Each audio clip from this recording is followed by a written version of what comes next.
AOC recently said that Woke 1.0 went way too far and was crazy, but it really is important and instructive to look back in time in a period that seemed hallucinating. Like we were all hallucinating. Like this couldn't be real, right? Like, is this a mirage?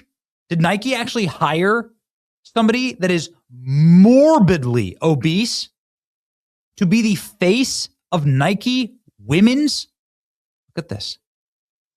This is the face of a Nike campaign during Woke 1.0. This, a sports brand, right here. I'm fat, let's party. Well, so,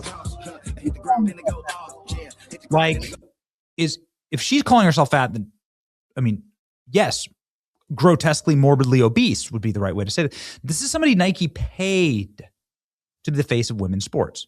Okay? Plenty of fit women out there. But instead of hiring a fit woman, they hired Dylan Mulvaney. Dylan Mulvaney is now the face of Nike's women's sports bras and leggings. And it was like a news story like this every single day. Okay? It's like a new Trump deportation story. Like there's so many of them. It's hard to actually keep up. This was what it was like in Woke 1.0. Here's something new that like shocked and offended your senses and made you feel, again, like you were hallucinating. This advertisement where Dylan Mulvaney is clearly mocking women. Look at this. This was the Dylan Mulvaney post. Nike said, great. Nike said, good. It's arguably worse than the Bud Light post. It's just that Nike's core audience is far more left-wing, so a boycott of Nike wouldn't work as well as a boycott of Bud Light, whose audience and core constituency is far more right-wing. But look at this. Nobody looked at this and said, this is, by the way, insulting to all women. Nobody looked at that and said, we got a problem here. Nike women have hired Dylan Mulvaney to be the new face of their women's sports bra range. This would have paid Dylan Mulvaney tens of thousands of dollars, around $50,000 for this. We'll never actually know, ladies and gentlemen. But Nike was actually the face of attacking the fans here. Forbes calling every woman that was offended by the Dylan Mulvaney being the face of the Nike sports bras as far right. Trans TikTok star Dylan Mulvaney became a far right target after scoring deals with Nike and Bud Light. Well, how's that worked out for everyone? Burn Your Bra Challenge gains momentum on TikTok. Calls to boycott Nike over Dylan Mulvaney ads. Well, there you go. Burn Your Nike Bra Challenge. Okay. It's a Charlie tweet for everything, man. And it's an important reminder that Nike gave Colin Kaepernick, essentially just gave him the keys to the entire company, even though he's not a great athlete and clearly is not a great activist either. He's neither. He's just too stupid to do both of those things. Is believe in something, even if it means sacrificing everything. What did you sacrifice exactly? You rode the bench your entire career. He got Betsy Ross shoes canceled. So this is what Nike had become. Nike released a Betsy Ross flag. This was Woke 1.0. Never let them forget what they did to you in Woke 1.0. This is the call. Nike just released a Colin Kaepernick ad, and the internet is buffing over it. Because we're not good. Stay that way. A lady in a hijab. So devastating.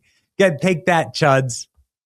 Anyway, the point is that everything that comes up must come down. And when you make these decisions, you might have taken a little bit longer for it to happen to Nike, a little bit longer than Bud Light. The Bud Light crash was near instantaneous. But would you look at this? Nike shares fall nearly 100%. 70% from 2021 peak. Oh no. Nike's nightmare collapse deepens. Shares crashed 78% from highs. Critics say brand went woke, and now it's broke. It raised $200 billion from the stock market, 12-year low, and has to prove its moat is intact. Nike keeps tanking. We'll see. Nike falls out of stride, hitting 12-year low. Look at some of these headlines. No. Oh no, go woke, go broke. Market cap plunges more than 200 billion from all-time high. Raised 200 billion. I bet you wish you could get some of that Dylan Mulvaney money back, huh? Colin Kaepernick apparently got a $30 million deal with Nike for doing what? Not for being a good athlete. So they're effectively like an NGO. They're just paying activists now to say they hate white people, even though they were raised by white people. Cool, dude. Cool, bro. Nike lost nearly 80% of its market cap in the last 5 years. The stock was at its near peak. Ethan Strauss wrote, the definitive take on the company was fumbling the bag. Their brand was defined by Michael Jordan's competitiveness in machismo, heavily male customer base. They thought they could double in size and they could beat Lululemon at the same time. But instead, they stopped being that while failing to be Lululemon. And now they are nothing. A bunch of upstart competitors ate their lunch while they destroyed their brand and reputation. Yikes. Look at Nike collapsing through the floor, down 77%. And they've done everything to try and attract the modern audience, right? Whoa, Nike, yikes. Collapsing. Now down 80% from its high, erasing billions. What was Nike thinking? A Trump post for everything. A Charlie Kirk post for everything. I think this is really important because, again, I called the Nike top years ago. Nike made Kaepernick the face of the 30-year anniversary campaign of the company, canceled the Bessie Roth sneaker, partnered with Dylan Mulvaney, set goals including 35% U.S. racial and ethnic minority representation in the corporate workforce and 30% director level and above. By the way, this is illegal to do. You can't hire people based on skin color. There's federal laws against that, morons. Prioritized alphabet initiatives, broader cultural signaling, and terminated Kyrie Irving over the vaccine. Nike was swallowed by HR and PR ladies from colleges like Oberlin. Right, that's a great point.